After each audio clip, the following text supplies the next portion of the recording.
Sencillamente. Pero antes quiero ir a otra cosa. Les dije que íbamos a charlar hoy con Oscar Parrilli y les dije que tengo un montón de temas que me gustaría preguntarle. ¿No? Tranquilo, Oscar, porque no te vamos a robar una hora completa. ¿Cómo estás? Gracias por recibirnos. Hola, buenas tardes y buenas tardes a toda la audiencia Radio Las Madres. Bueno, te voy a preguntar antes que nada, pero esto parece que estamos, no sé, estamos más cerca de ser una potencia porque están abriendo la posibilidad, no quieren que utilicemos la palabra blanqueo, ahora hay que cuidarse de lo que uno dice porque quizás no nos dejen entrar a las conferencias de prensa de los ministros y Adorno y demás, ¿no? Tenés que cuidarte lo que te pones, lo que decís y otras cuestiones. Pero ¿cómo ves este anuncio de Caputo de que podremos sacar los dólares de abajo del colchón? ¿Quiénes tienen dólares abajo del colchón a esta altura?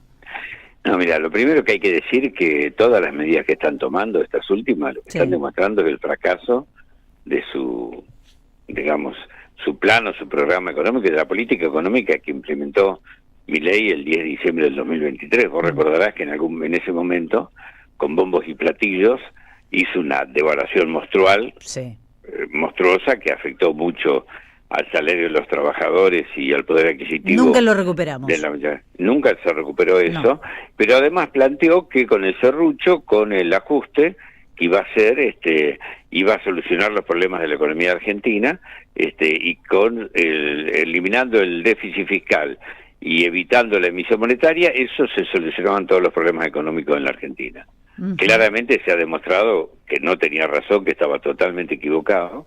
Cristina Kirchner se lo hizo saber en febrero del 2024, vos recordarás ese documento extenso que hizo Cristina, donde hablaba hacia una tercera crisis de deuda, y donde le decía a Milei que más allá de que es cierto que el déficit hay que eliminarlo y hay que eliminar una emisión monetaria descontrolada, pero el problema fundamental que tenía la Argentina era la falta de dólares y la economía bimonetaria. Bueno, y así fue que transcurrió este año y medio. Primero, con un ajuste inútil y perverso y muy cruel sobre jubilados, universidades, obra pública, hospitales, seguridad y todo lo que tenga que ver las cuestiones primarias del Estado, las ha ajustado innecesariamente, de manera inútil. En segundo lugar, recurrió primero al blanqueo. Segundo, al crédito del Fondo Monetario Internacional. Y ahora no sabe dónde rascar dólares. Al horno estamos. Estamos al horno porque claramente tiene obligaciones de intereses y de deuda que tiene para adelante que pagar. Solamente el mes de julio tiene más de 4.000 millones de dólares. Y no tiene los dólares y para tiene que eso. cumplir con las metas de reserva aparte del fondo, ¿no? Porque se viene una revisión. Claro, tiene que comprar con un programa del fondo que es nefasto para los argentinos, ¿no? Hay que recordar que nosotros, tanto Néstor como Cristina en su momento, Néstor primero le pagó y nos desligamos del fondo, y nosotros nunca recorrimos al fondo. Es más, nuestro sector, cuando hubo que votar el acuerdo con el fondo que hizo Guzmán, tampoco lo votamos. Todas las políticas que impone el Fondo Monetario Internacional son políticas solamente para privilegiar los intereses de los acreedores privados, que le paguemos intereses exorbitantes a ellos, a los funcionarios privilegiados que tienen jubilaciones de privilegio, cobran 400, 500 mil dólares al año de sueldos, viajan en aviones privados, en hoteles de primera, y todo eso se lo pagamos nosotros. Lo único que está haciendo Caputo es cumpliendo a rajatabla con las políticas del fondo que impone pagarlos a los acreedores, una deuda absolutamente ilegítima, ilegal, y que en algún momento va a haber que analizar. Igual vamos a ver cómo le va, porque ayer salió Juli Kozak, no sé si por una cuestión de mantener su discurso político correcto políticamente, a decir que Argentina estaba comprometida con la transparencia financiera y que todas las políticas que tomaran tenían que ser en consecuencia evitando facilitar actividades ilícitas, ¿no? Lavado de dinero, narcotráfico, etcétera. Pero estamos yendo para otro lado nosotros. Mira, todo lo que ellos dicen es exactamente al revés. Claro. Ellos, digamos, llenan de palabras grandilocuentes de la patria, el mejor gobierno de la historia, la mejor política, es todo mentira, todo una absoluta mentira, y la gente lo está sintiendo en el bolsillo, en la vida. Yo ya he conversado con personas que tienen trabajo y tienen que recurrir a hacer estos trabajos de Uber, de Rappi, un montón, cada vez más, delivery, cada vez más, porque no les alcanza. Ya no solamente ese es un recurso de los que no tienen trabajo, esos trabajos precarios y absolutamente mal pagos y sin ningún control y sin ningún protección del trabajador. Lo tienen que hacer los trabajadores desocupados, sino que ya los trabajadores que tienen trabajo, las horas de descanso, de familia, la tienen que dedicar a eso porque no les alcanza el sueldo. Todos están buscando un peso más de la manera que sea, y es la verdad muy muy terrible. Sí, y todos los días se va agravando, todos los días se va agravando. De todas un poco maneras, más. el discurso oficial dice que estas plataformas te dan libertad, trabajás cuando vos querés, a la hora que querés, no tenés jefe, no tenés patrones. Es cierto, no tenés patrón, no tenés derecho, pero tampoco. no tenés derecho, no Claro. tenés obra social, no tenés aporte jubilatorio, no tenés absolutamente nada. Mirá, si fueron tan sinceros en lo que dicen, lo primero que deberían hacer todos los funcionarios del gobierno, traer los dólares que tienen en el exterior. Ellos tienen, la mayoría de los ahorros de todos los funcionarios de este gobierno los tienen en el exterior. Si creen tanto en la Argentina y en su modelo económico, ¿por qué no darle el ejemplo y traen los dólares? No, se ofende. Entonces uno empezaría se ofende mucho si le plantean eso, Caputo. Acá está Jair Sibel, que se suma a la charla. Oscar, ¿cómo estás? No? Te escuchaba caracterizando una situación que es cada vez más difícil y la comparto para la mayoría populares. Al mismo tiempo, uno ve las elecciones y solo el 50% de las personas fueron a votar en el Chaco, fueron a votar en la ciudad de Buenos Aires. Ves cierta desafección con la democracia y la política como una vía de cambio de la realidad, ¿no? Y obviamente esto juega a favor de los intereses más conservadores y la derecha. Pero mi pregunta es, ¿qué respuesta dan aquellos que están pensando la representación política frente a esta crisis de la democracia, esta desafección ante las elecciones? Me parece, en primer lugar, que hay un abuso de las elecciones, porque en realidad lo que debería hacerse es lo que está haciendo Santiago del Estero, hacer todas las elecciones juntas. No puede ser que en un año tengamos 3 o 4 elecciones. Me parece que es un abuso innecesario y la gente, con los gobiernos del Chaco o Santa Fe o el gobierno de Salta, ¿no? Son gobiernos oficialistas que después se quieren vestir de opositores. Y bueno, la gente no les cree, obviamente. Y me parece que nosotros, desde nuestro espacio, el espacio Unión por la Patria, el justicialismo y todos los aliados, lo que tenemos que hacer es lo que ha empezado a hacer Cristina Kirchner en el PJ, ordenarnos, organizarnos y empezar no solamente a protestar, sino además a tener propuestas concretas de cómo pararlo a Milei, cómo frenarlo a Milei.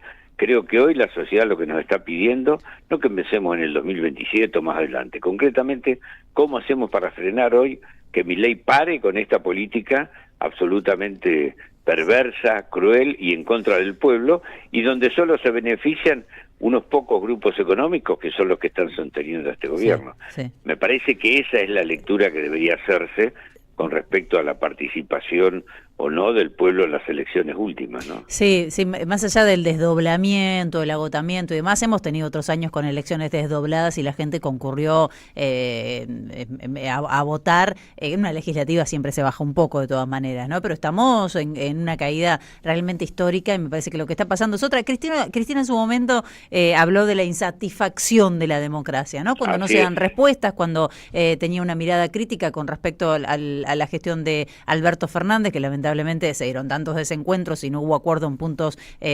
muy importantes, como el propio acuerdo con el Fondo Monetario Internacional, el tema de la distribución, del poder adquisitivo, etcétera, lamentablemente. Pero ya ahí venía marcando, porque no es un fenómeno de la Argentina, lamentablemente es un fenómeno a nivel mundial, esto de la fragmentación política y esto de la insatisfacción que genera la democracia. Entonces es mucho más profundo y mucho más grave, me parece, que solamente el desdoblamiento, Oscar, ¿no? No, de acuerdo, coincido totalmente. Cristina lo planteó, mirá, fíjate, hay un discurso de ella del 2011, sí, en el G20 de los grupos económicos, cuando les dice precisamente que si los dirigentes de los partidos políticos siguen privilegiando los intereses de los grupos financieros, de los fondos buitres y de los fondos de inversión en desmedro de las políticas que le den solución a los problemas de la gente, la democracia va a terminar diluyéndose y va a ser una democracia absolutamente que la gente no va a participar.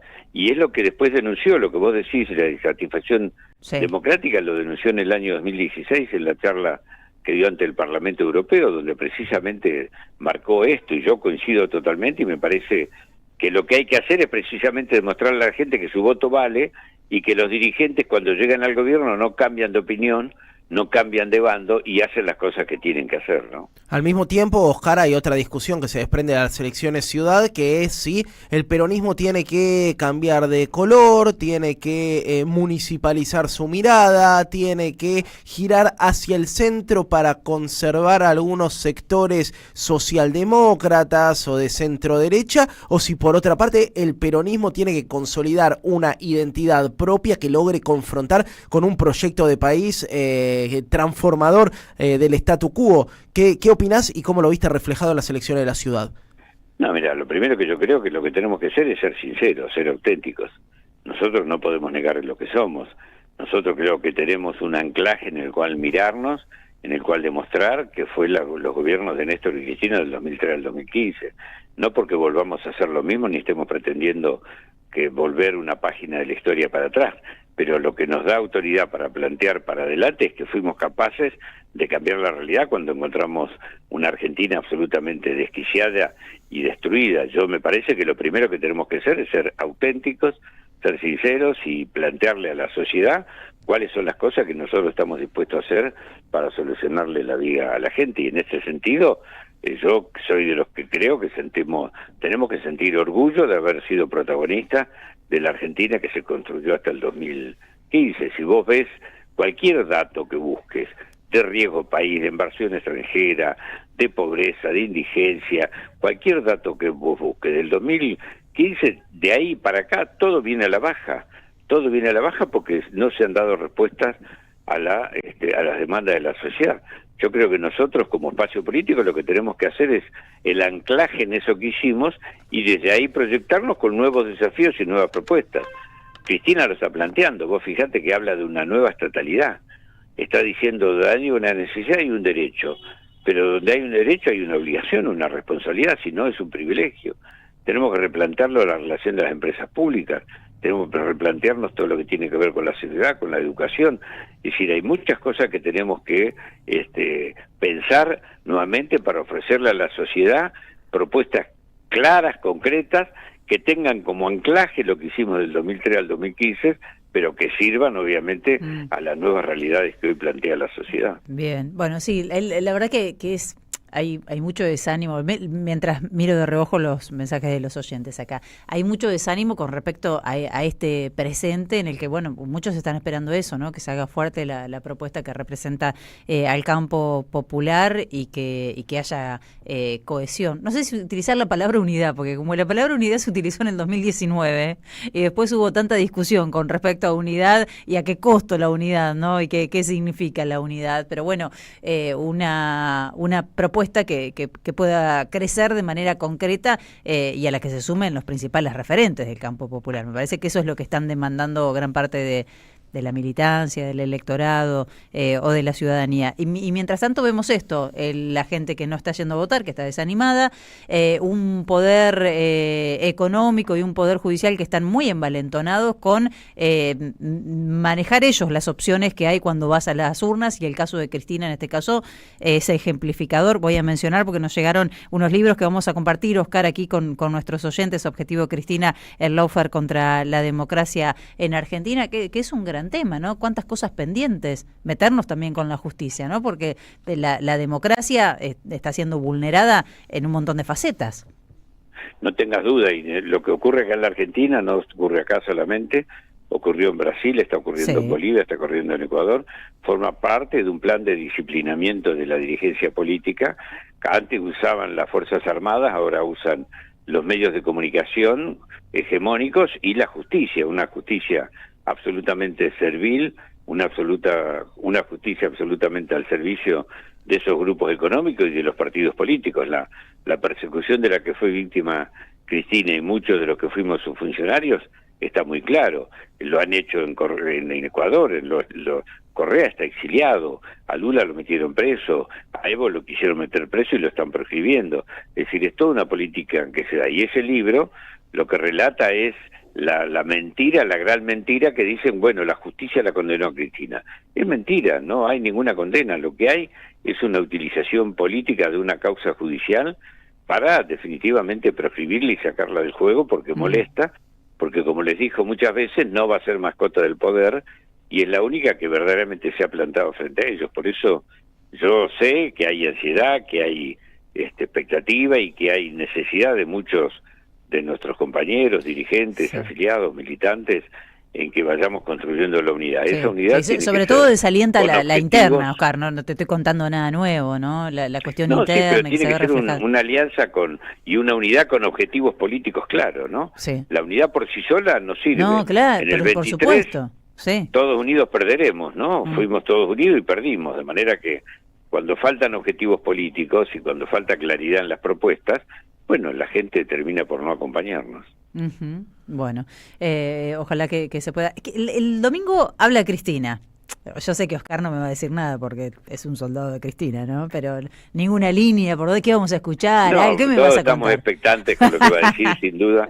Es Sí. un encuentro de cultura popular, estamos Sí. convocando a los centros culturales, ya tenemos más de 2.500 inscriptos en la página, mucha expectativa, va a venir mucha gente del interior, es un encuentro federal, Bien. y lo que queremos visualizar a través de la Comisión de Cultura del Instituto, que está trabajando, como también la Comisión de Cultura del Partido Justicialista y otras organizaciones que están organizando y trabajando en esto.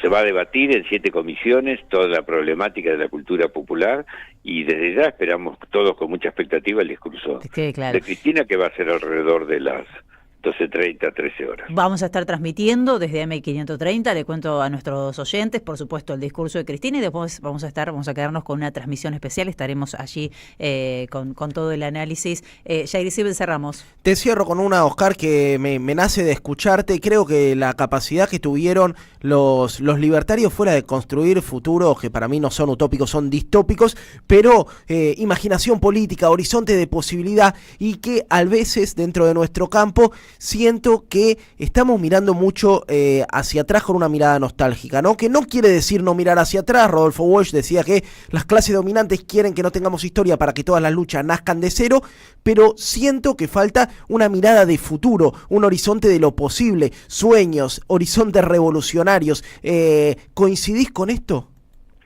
Sí, y lo estamos construyendo. No es fácil, no es sencillo, hay muchos intereses personales, políticos, de historia en el seno del Partido Justicialista, pero lo estamos construyendo, y yo creo que el discurso de Cristina el próximo domingo va a marcar líneas con respecto a esto, como lo viene haciendo hasta ahora, ¿no? Te reitero, ella habla de la necesidad de una nueva estatalidad, habla de la necesidad cuando hay un derecho poner una responsabilidad, la necesidad de que evaluemos qué vamos a hacer con las empresas públicas, una modernización del derecho laboral. Obviamente hay nuevas realidades laborales.